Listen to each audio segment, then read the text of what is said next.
Hello and welcome to Inspired to Taste. I'm Liz Joy, and today we're making tartlets inspired by Ursula, which means bold flavors and a little drama. Think Inky dark cocoa, tart blackberry lime, and a blue raspberry crunch that actually pops and fizzles. They're personal sized, so no sharing required. Alright, let's summon a sea witch. We'll start with the foundation. Chocolate-hazelnut pâte sucrée made with Dutch processed cocoa for deep dark color and a crisp bite.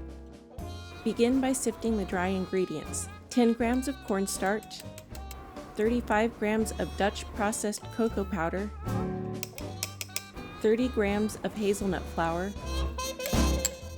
3 grams of fine sea salt, and 200 grams of all-purpose flour. Go ahead and sift everything together, and then we can set this aside for now. Next, in a medium bowl, add 80 grams of granulated sugar, followed by 170 grams of cubed butter. We want the butter to be pliable but not overly soft. Mix the butter and sugar together without incorporating too much air.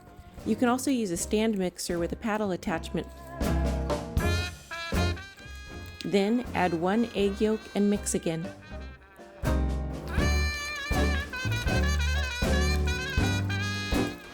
Followed by our sifted dry ingredients. We're going to mix everything together until it's homogeneous, but make sure not to overmix. This is a faster and easier process in a stand mixer fit with the paddle attachment. Here's a closer look at the final texture. It's quite a dry dough, but this is what we're looking for. Wrap the dough well in plastic wrap and chill it for at least a couple of hours, but preferably overnight.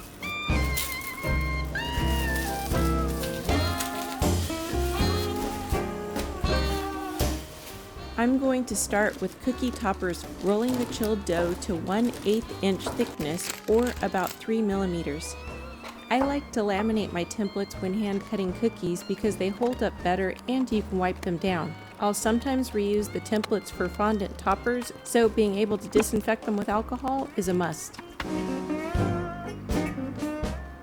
I'm going to hand cut the chilled dough using my go-to craft knife, a pin blade, but any small sharp knife will work just fine.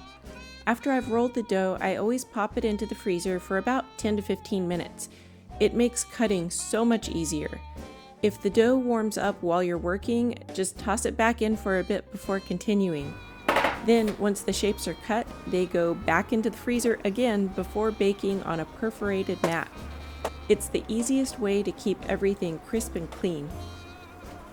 Bake at 320 degrees Fahrenheit for 10 to 15 minutes. This dough is meant to bake up crisp. They're ready when the edges feel firm to the touch and the top looks totally matte. Allow the baked cookies to fully cool before attempting to remove them from the baking mat. Next, let's make the tart shells. I'm using 4-inch perforated tart rings, and I'll start by stamping out the bottoms. Fit each round into a ring, then cut strips for the sides.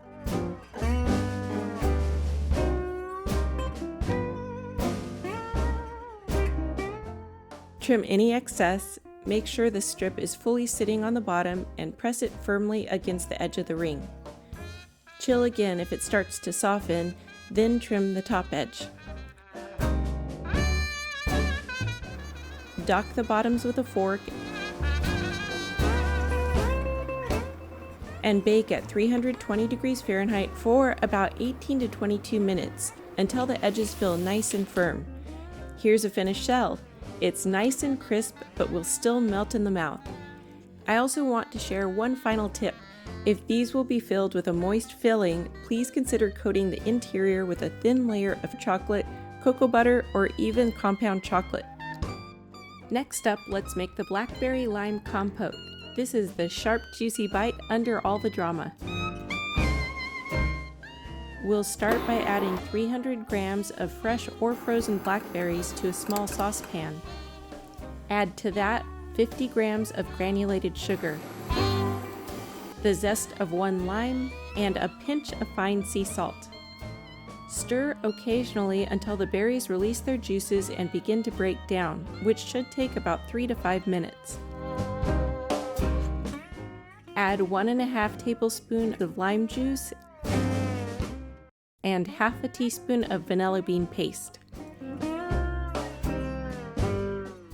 Simmer gently for another 3 to 4 minutes, mashing some of the berries but leaving a few whole.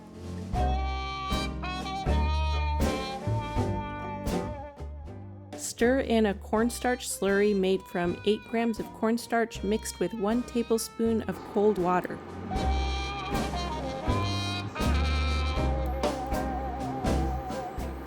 Then simmer for 1 to 2 more minutes until the compote thickens to a glossy, jammy consistency. At this point, you can remove it from the heat, cool it completely, then chill it for at least 1 hour before use.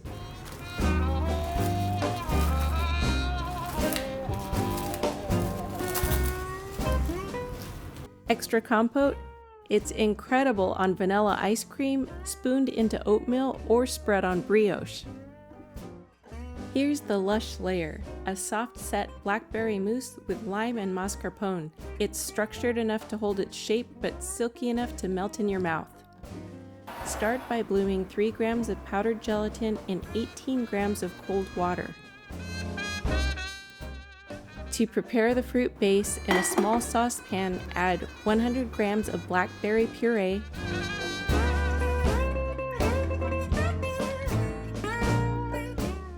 30 grams of granulated sugar, and 1 teaspoon of fresh lime juice. Warm this just until the sugar dissolves and the mixture begins to steam. Then remove it from the heat and stir in the bloom gelatin until it's fully dissolved.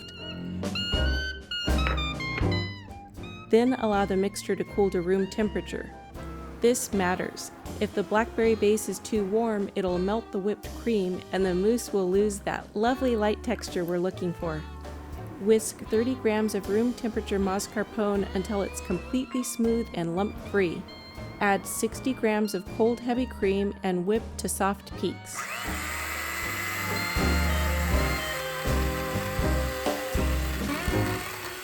Incorporate the whipped cream mixture into the cooled berry base in 2 additions, folding gently just until fully incorporated.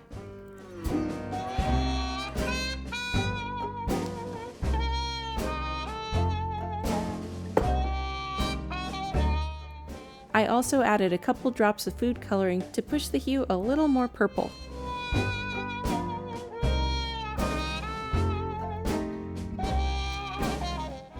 I'm using this spiral silicone mold from Amazon for the mousse toppers.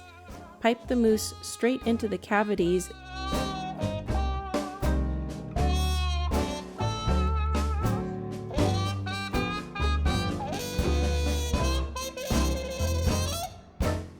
then run a toothpick through to pop any air bubbles. Give the mold a couple firm taps so everything settles and fills cleanly. Then freeze it until it's solid. You'll have extra mousse. Keep it in the fridge for the final assembly. Once they're frozen, you can carefully unmold the discs, but keep in mind this mousse is soft set, so handle it gently.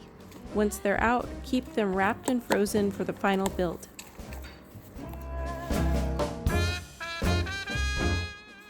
This is my favorite bite of mischief. Blue raspberry pop rocks locked into white chocolate so they crackle, not melt. Gently melt 50 grams of high-quality white chocolate.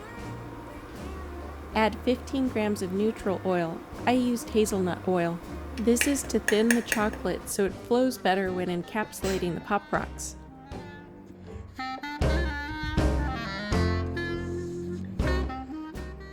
Now add the blue raspberry Pop Rocks. I'm using 2 bags. Some will pop during mixing, but don't worry, most of the crunch will survive.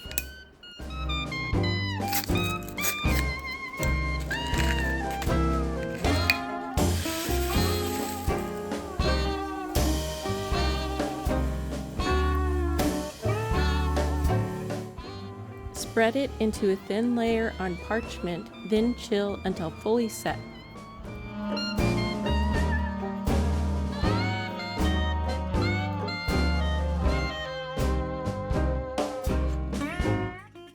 Once it's firm, break it into small pieces and set it aside for finishing.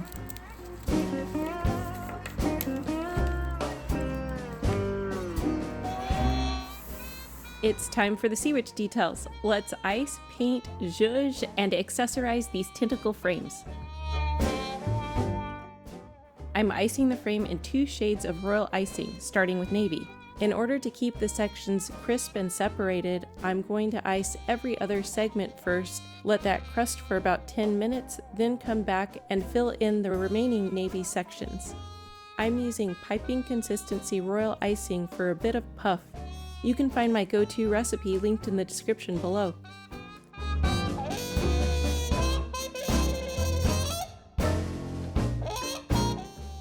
After the navy dries, it's time for purple. Most of these sections are isolated, so they'll go fast. I'll leave these 2 right here for last so the edges stay clean.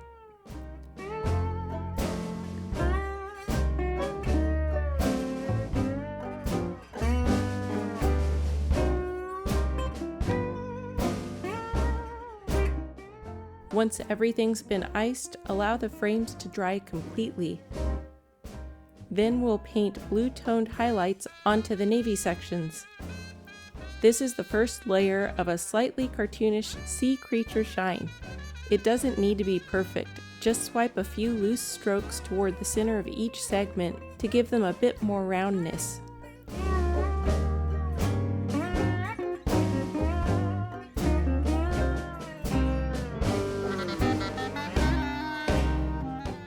For an extra glossy look, I'm using Poppy Paint white food coloring paint to make those shine spots really pop. It's the most opaque white I've found. This part stays subtle. I'm just adding tiny dots and short strokes of white right on top of the blue highlights. That little hit of white is what makes it look slick and almost juicy. Onto the suction cups. I made mine out of modeling chocolate so they'd stay rounded and pillowy. Fair warning, this took forever, mostly because I also made way too many. If you don't have the patience for this route, royal icing transfers would be much faster. Once the modeling chocolate has firmed up, I can attach the suction cups using tiny dots of royal icing, one at a time, again and again and again.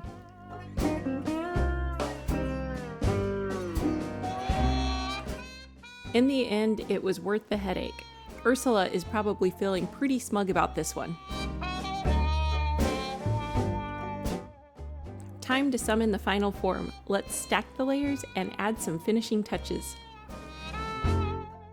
I'm starting by filling my chocolate-sealed shells with a thin layer of the jammy blackberry-lime compote. Aim for about a 1/4 inch to leave room for the rest of the layers. Then I'm adding a very thin layer of blackberry mousse. This is basically a protective buffer for the Pop Rock Crunch. It'll stay way snappier if it's not sitting directly on top of the compote. I'm going to chill these for about 10 to 15 minutes to let that mousse set up before continuing. I want the popping crunch to stay hidden under the molded mousse swirl, so I'm using a cookie cutter to lightly mark where that topper will sit. Then I'm adding a generous layer of the crunchy shards inside the circle, and pressing them down so they're fairly level. And finally, the frozen molded swirl goes right on top. This is a 1-to-1 cocoa butter and white chocolate spray, dyed marine blue and black. It hits the chilled mousse, sets instantly, and creates a velvety texture and thin shell.